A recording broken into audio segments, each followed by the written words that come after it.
Hello and welcome to a massive grand final edition of AFL Trade Talk. I'm with the one, the only, Joel Williams.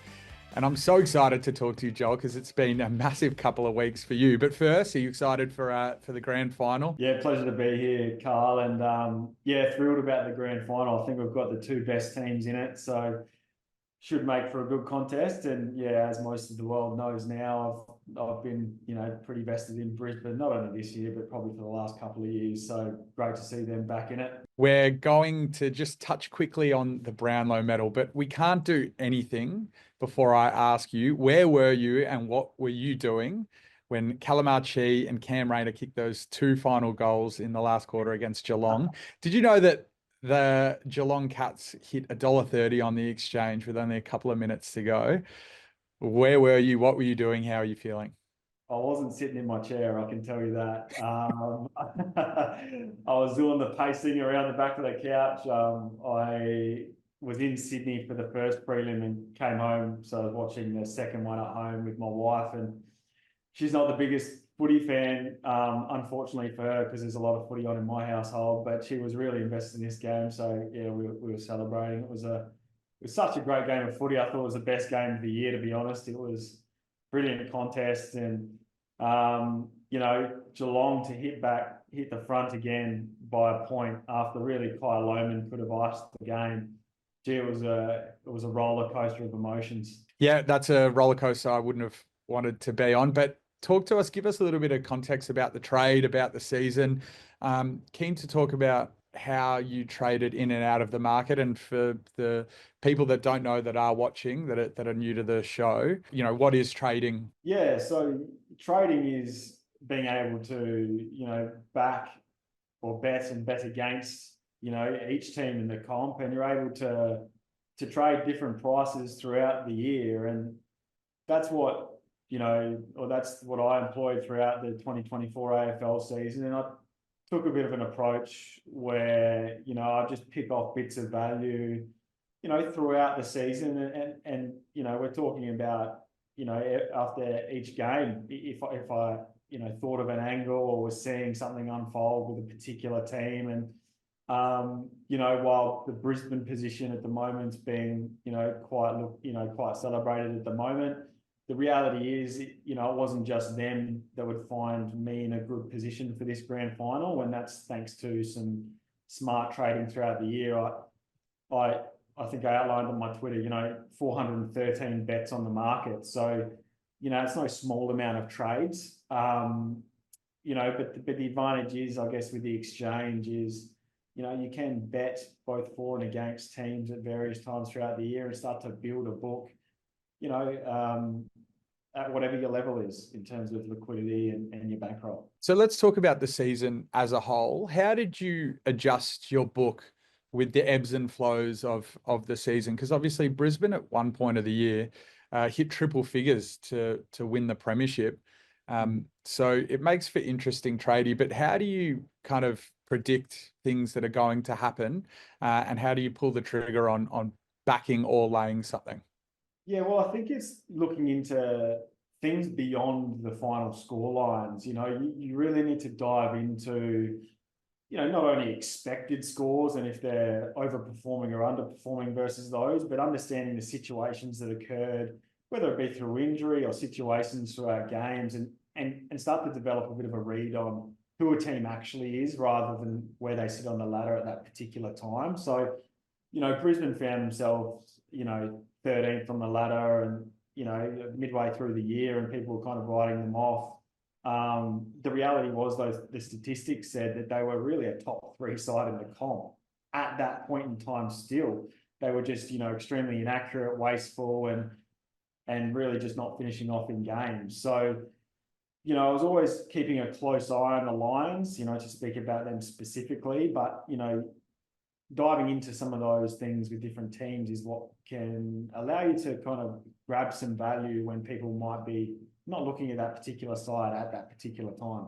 So they hit $200 in play for the premiership season. That's after obviously a really slow start for them. But I love hearing that as the season goes on, you can change your strategies to fit different teams, and obviously the data that goes behind the performances can often mean that it's not all about the win or loss. So I love hearing that. But specifically talking about Geelong, so what were some of the reasons why you wanted to be so against them? Because going into the preliminary finals, you had a massive liability on Geelong, and you obviously had profit on the three other contenders for the flag. But why did you take a massive set against Geelong? Yeah, look, I mean, just from a list perspective, and a profile perspective, they never really look like they had the attributes that premiership winners do have. So, don't get me wrong, there were times throughout the year I backed Geelong. So I backed them at $19 and $16 with an expectation that they would find themselves, in a reasonable position come the business end of the year. I just always doubted whether they had the profile to go all the way, and the cattle, I suppose.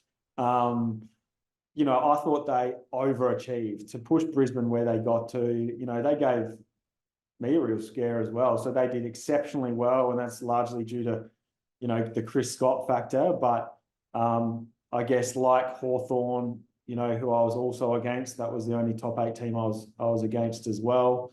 It's you have to overcome so many hurdles to be the eventual premier. Eventually, it'll get you, I suppose.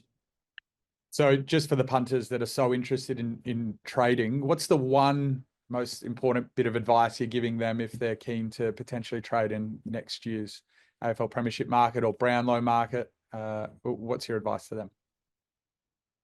I think staying unemotional, and particularly throughout, one thing that sticks with me is, that quote, "You're never going as well or as bad as you think you're going," or as it may look. So, despite form lines being really hot and really cold, you need to actually have a look at where is this team probably actually at, and maybe they're just underperforming or they're overperforming for a period of time. So not getting too caught up in the narratives, but really looking at the statistical side of the game and where teams are actually profiling to be, can be a way that you can, snipe some value out of the market. Brilliant, mate. Well done on an awesome book, and looking forward to previewing the grand final and hopefully finding a couple more bets and a little bit of value in some of these other markets. Before we do that, how did you go on Brownlow Medal Night? Yeah, really good.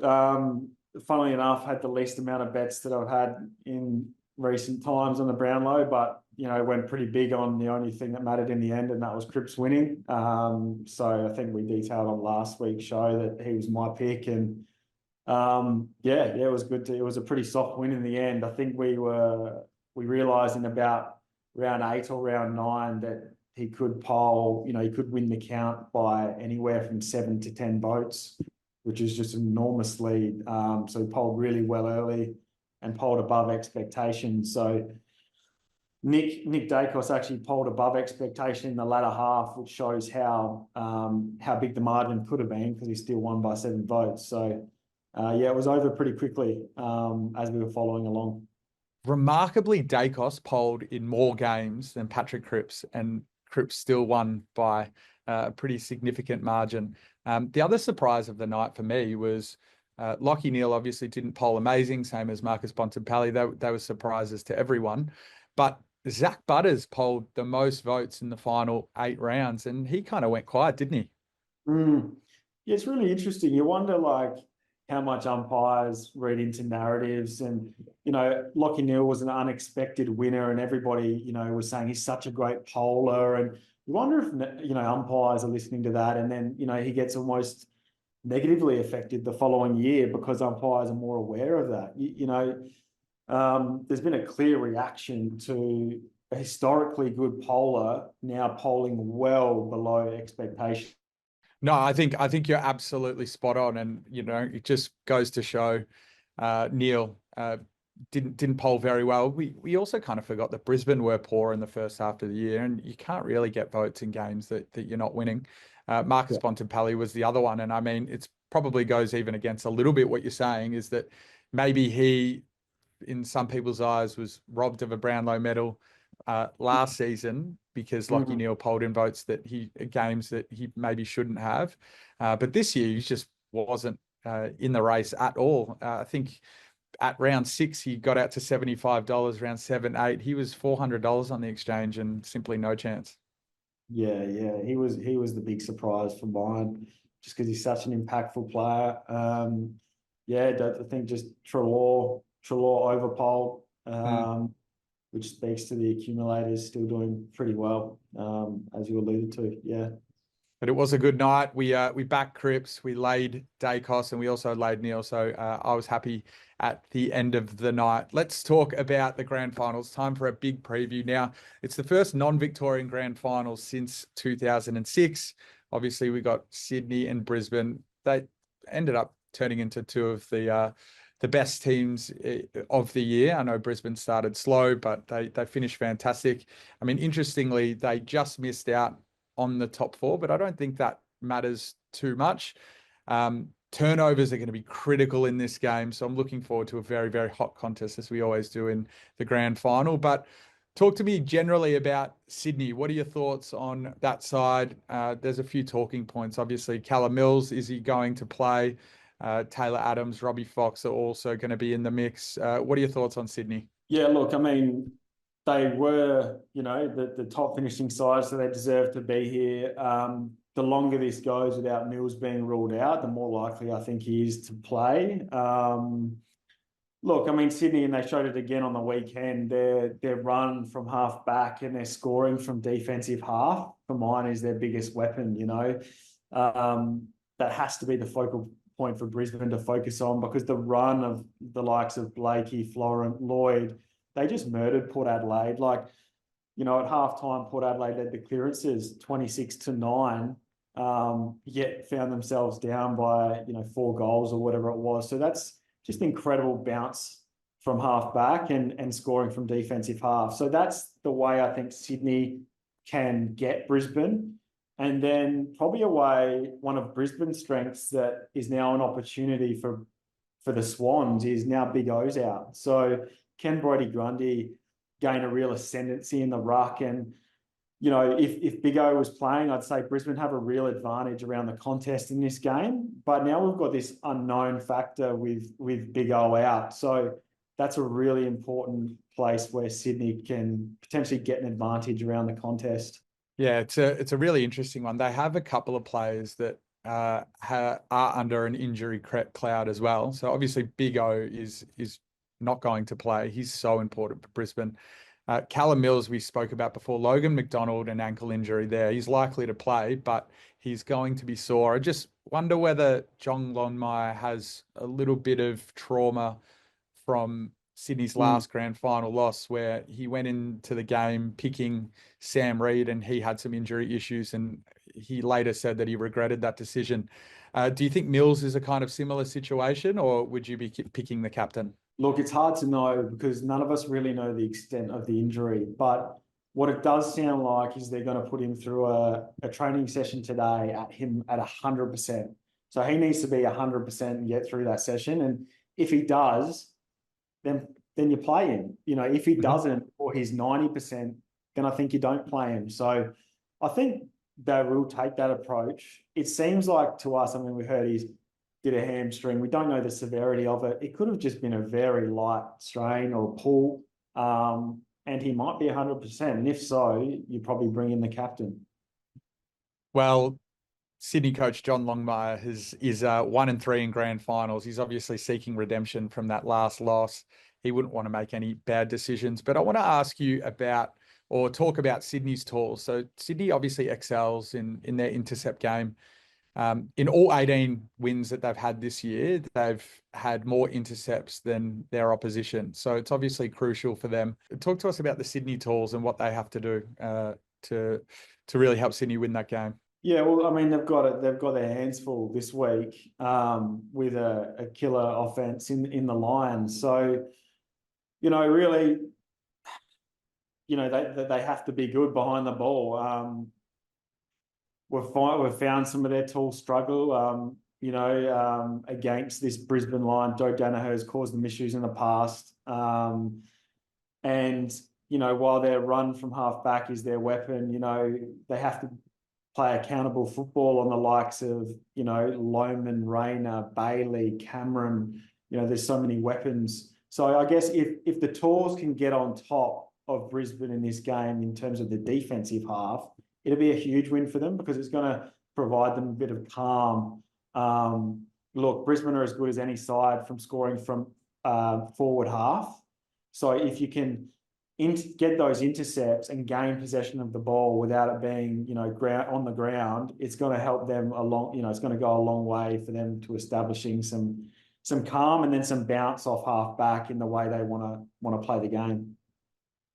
You've got one of the best first quarter teams in the competition versus one of the worst. So obviously Sydney have struggled a little bit for their first quarters, and Brisbane are actually very, very strong. So are you buying into that at all? Do you think that that's going to have a really big impact on this game?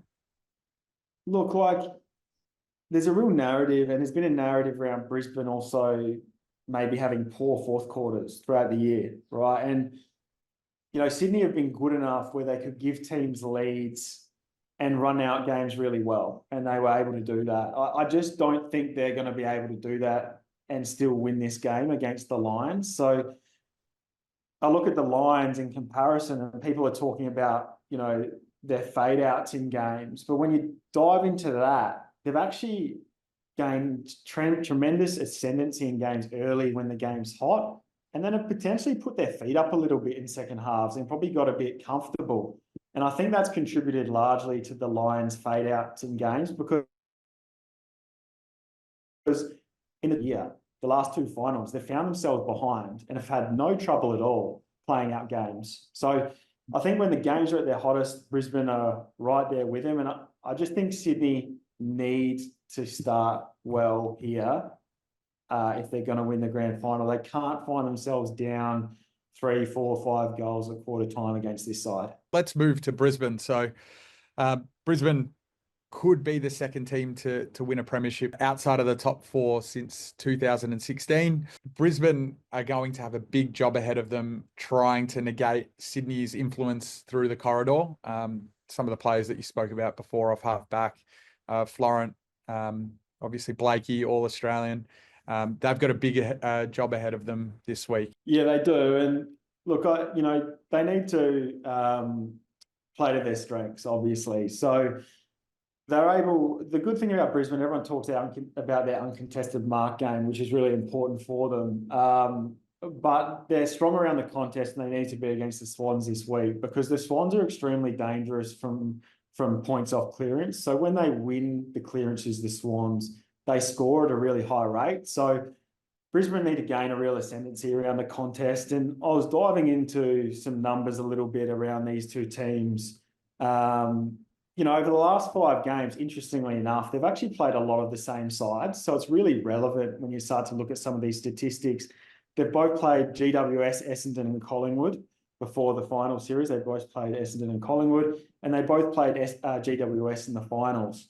So Brisbane have played Geelong and Carlton, whereas Sydney have played Port and Adelaide. So I'd argue Brisbane's draw has probably been a little bit tougher, and Geelong and Carlton are definitely tough contest teams as well. Despite that, when you start to look at differential, so this is numbers against your opposition.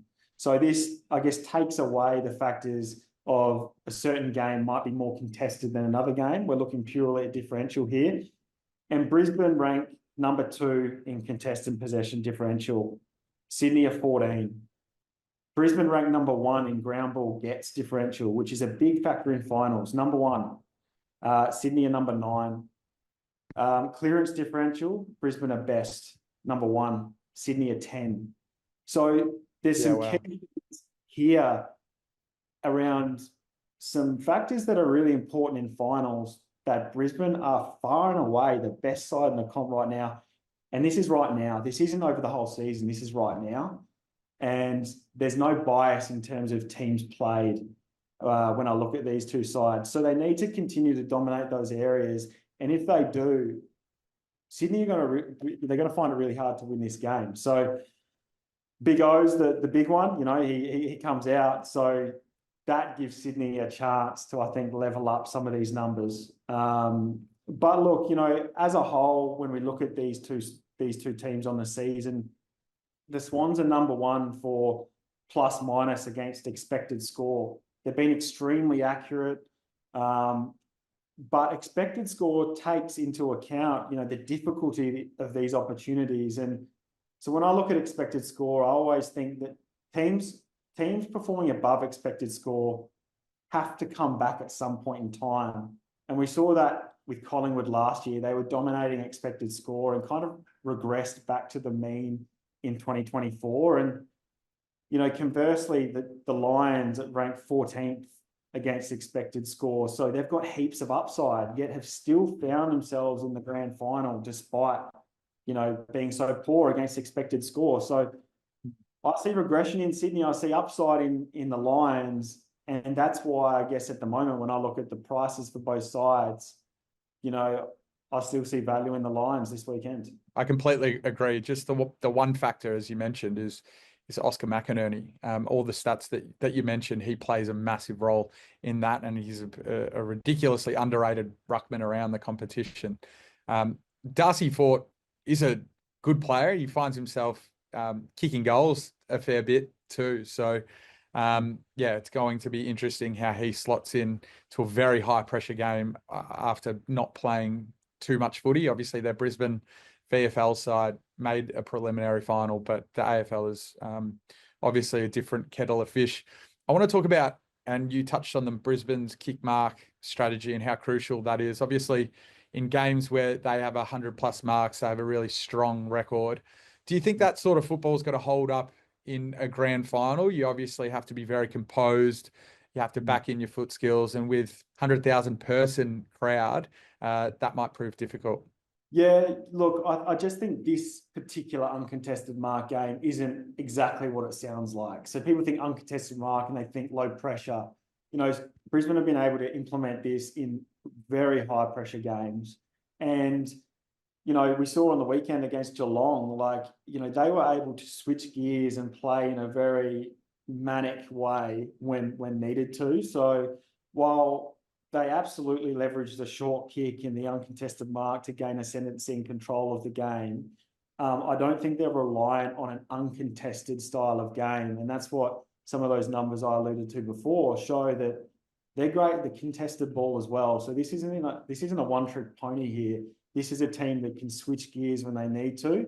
And we've seen that throughout the final series, which has ultimately led to probably the reason they're here and some other teams aren't. They've been able to switch gears when needed, whereas some other teams have been unable to do that. I want to quickly touch on Lachie Neale as one of the key players for Brisbane. Now, he's been in ripping form of late, averaging almost 28 against GWS in that final that they played a couple of weeks ago. He's only averaged 24 touches in his last 5 games at the MCG and 26 in his last 10 games against Sydney.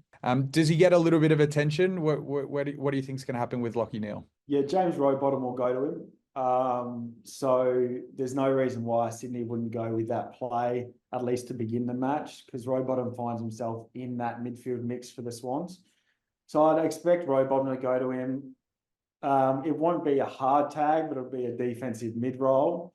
If it stays that way, Lachie Neale will still have 25, 26 touches, and, you know, he'll be well cared for in terms of that heel, so he won't feel a thing. And I think, you know, I heard him speak during the week and he seems really calm and composed this time around. And I feel like he'll find himself, whether he gets 30 touches, he might not, but I feel like he'll find himself in some big moments. And, you know, I think he'll be damaging. And that's all he needs to be. You know, he doesn't need to have 30. He's got enough support around him with this midfield now. So he's just got to be damaging around the clearance, around the ground ball.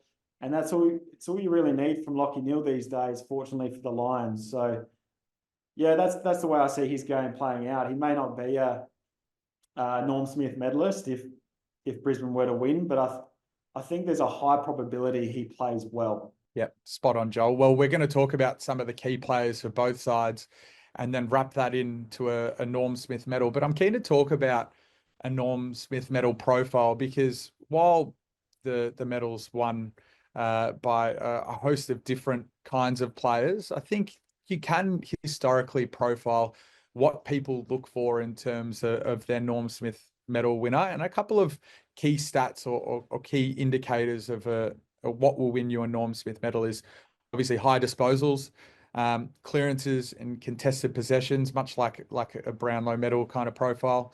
But the big one for me is a goal scorer. So players who kick goals or assist with creating scoring opportunities predominantly feature.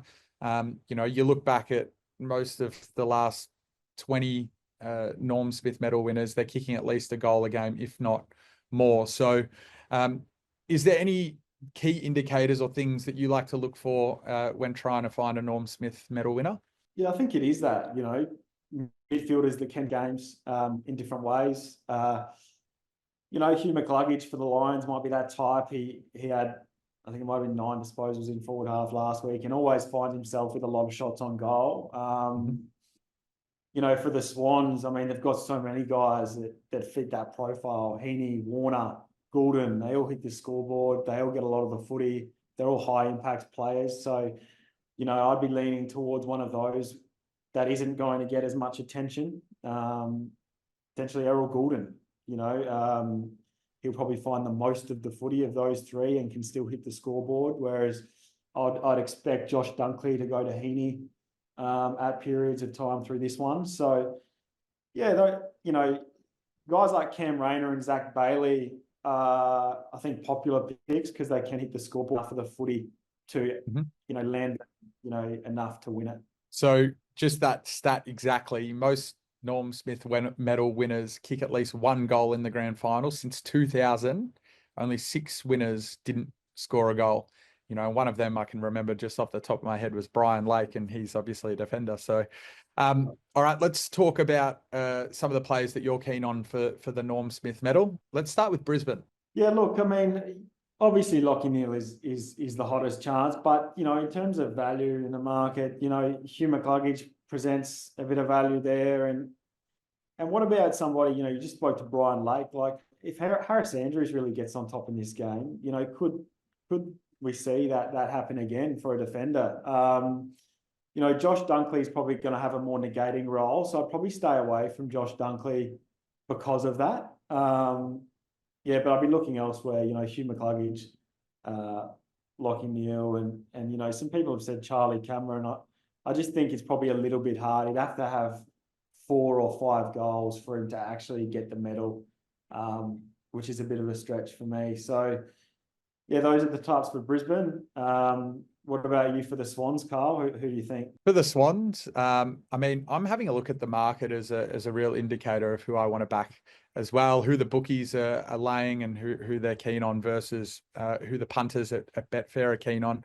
I think if we touch on the things that we spoke about before, high disposals and at least a goal, I'm really looking towards Erroll Gulden, and unsurprisingly, the Betfair punters are going for Erroll Gulden. You're still getting the best price on Betfair, and we're going to talk about the price advantages in a sec. But Erroll Gulden, a really likely type. I'm worried about Lachie Neale because I think his form against Sydney and at the MCG hasn't been amazing of late. He's just going to be really short in that market and a lot of other disposal markets. So we'll talk about some potential lays there. But the two for me, if Sydney can win this game, which obviously they're currently the favourite, I'd probably be looking at Chad Warner. I don't think he's going to get any attention. Erroll Gulden is the other one. I just quickly want to ask you, James Jordan, who do you think he's going to go to? For mine, it's Dane Zorko. I think it's an obvious one because you can keep James Jordan out of centre bounce and take away a real weapon of the Lions. I mean, they've talked about fighting fire with fire, and they did that earlier with Erroll Gulden going to Zorko, but Erroll Gulden's not going to go to half forward, I wouldn't have thought, in the grand final, not for long periods of time. So, yeah, I just feel like James Jordan's a good setup for Dane Zorko. Well, I've got to run through the Betfair market for the Norm Smith medal, and I wouldn't go through every single player. Obviously, there's so many, but I just can't believe the price advantage you're getting at Betfair versus the average corporate price. I mean, usually you see it a lot more with the roughies and a big price discrepancy, but for Isaac Heeney, you're getting 15%, almost 16% better odds, and that's net commission. Chad Warner, the same, not a massive discrepancy, but still 2% higher. Lockie Neal, 12% better odds. Erroll Gulden, 3% better odds. Hugh McCluggage, 12% better odds. The really interesting one, and one of the bigger price advantages, is you're getting 44% better odds on Betfair for Dane Zorko to win the Norm Smith medal. So potentially the layers think that James Jordan's going to go to him, and he's basically been given free rein the last couple of weeks. It seems like a bit of an obvious one to chuck James Jordan on him now looking at that.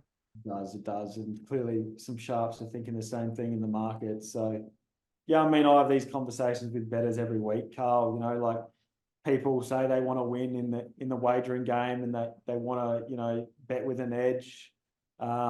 Yet only bet at the largest corporate bookmakers. You know, you have to get best price if you're going to be a pro in this game. And as you've just outlined, you know, you should be betting at Betfair to get some of the best prices in a lot of these markets. Joel, 100%. Before we go to some of our betting strategies, I just want to ask one more question.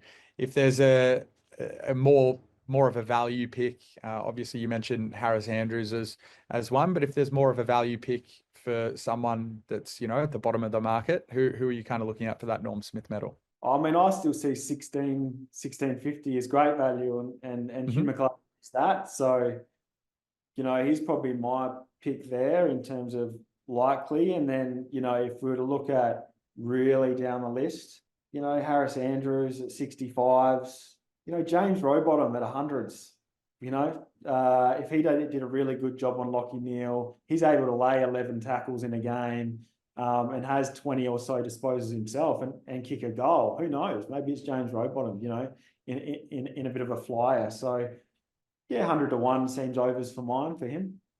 Well, the highest the corporates have him is $67. So $100 versus 67. The lowest is 41. So that corporate's clearly keen to lay him potentially as a chance. I really like the Harris Andrews angle, the one that you're going for. The other one is Luke Parker. He hasn't been great this final series so far, but he's a big game player and he kicks goals. He's really not getting much midfield time. They're leaving him forward. So it's going to be an interesting one. He hasn't kicked a goal this final series yet, but if he kicks 3, he's definitely going to be in the main chances for the medal. Let's talk about the game. Let's put your trading book aside for a second. Who wins? I've got the Lions for all the reasons I spoke about earlier in the show. For me, it feels like they're hardened. It feels like they're ready, and this group seems able to take on any challenge that is thrown at them throughout matches, and they're able to adapt to find a way to win.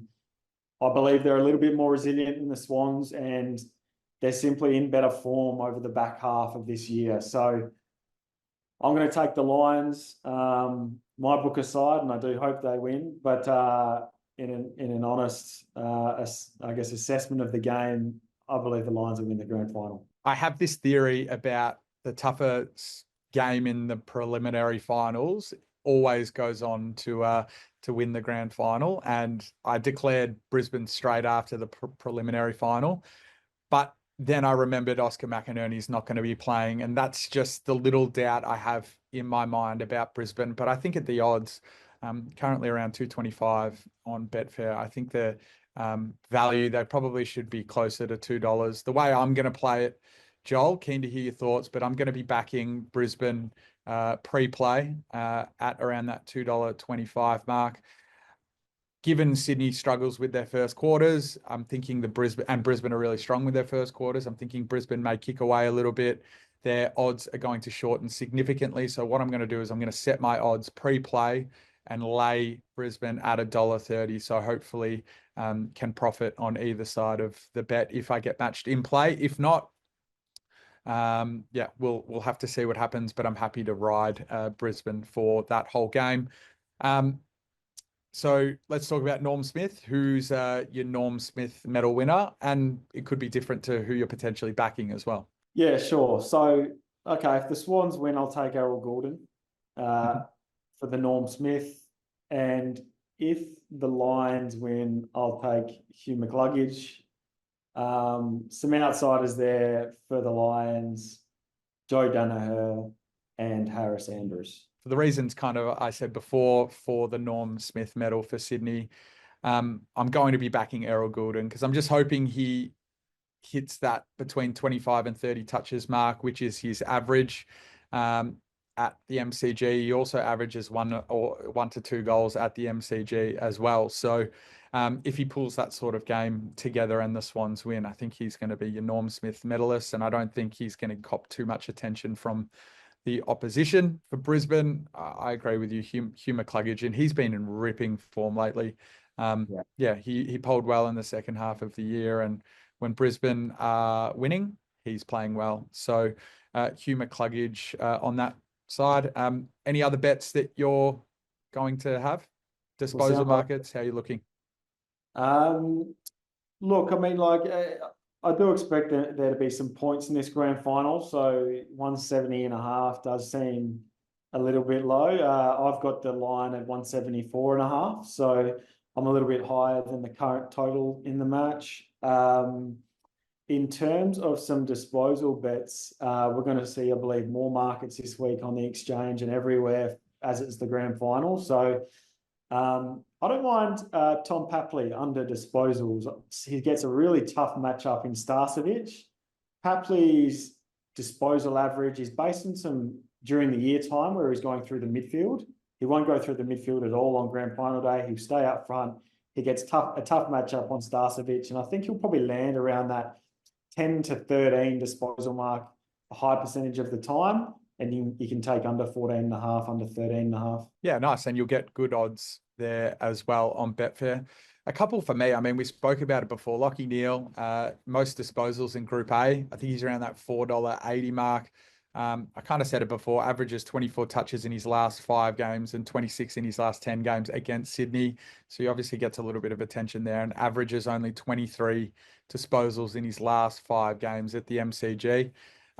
Just think there's going to be a lot of competition for top disposals in that group with a lot of high disposal winners. So I'm going to lay him there. And look, I don't know whether this is a little bit too keen. I could have egg on my face here, but I think laying him at 25 plus touches, it's obviously going to be very, very short. You're probably only going to get $1.20, $1.30 mark when those when those markets go live on the exchange. But it's obviously a more of a low risk bet if you're laying on that side. So I'm going to lay there. I spoke about Errol Gulden. He averages at the MCG 1 goal per game in his last 5. And he actually averages 2 goals per game in his last 5 against Brisbane. So they let him off the lead a little bit there. I'm going to back him for 2+ goals. I think you're going to get a lot of value there. And I also might take just 1 goal as well, where you're getting a pretty good price on the exchange. Have a look at all the markets. There's plenty of value to be found on the backside and the lay side. I'm looking forward to an absolutely massive game. Where are you going to be watching? You're going to the game, Joel? Yeah, going to the game with my Brisbane scarf. So I'm looking forward to it. Should be a cracking game. I've got a few friends coming over this year with me. So no doubt be a big day. Well, good luck, mate, and well done on an absolutely fantastic season. The Tip Titans subscribers must be so happy with you because you continue to profit for them week in and week out. Thank you so much for joining us. Good luck for the AFL Grand Final, and yeah, fingers crossed you get the wins you want. Thanks, Karl. You too. Have a great day, mate, and thanks for everyone for following along this season. What's gambling really costing you? For free and confidential support, call the number on the screen or visit the website.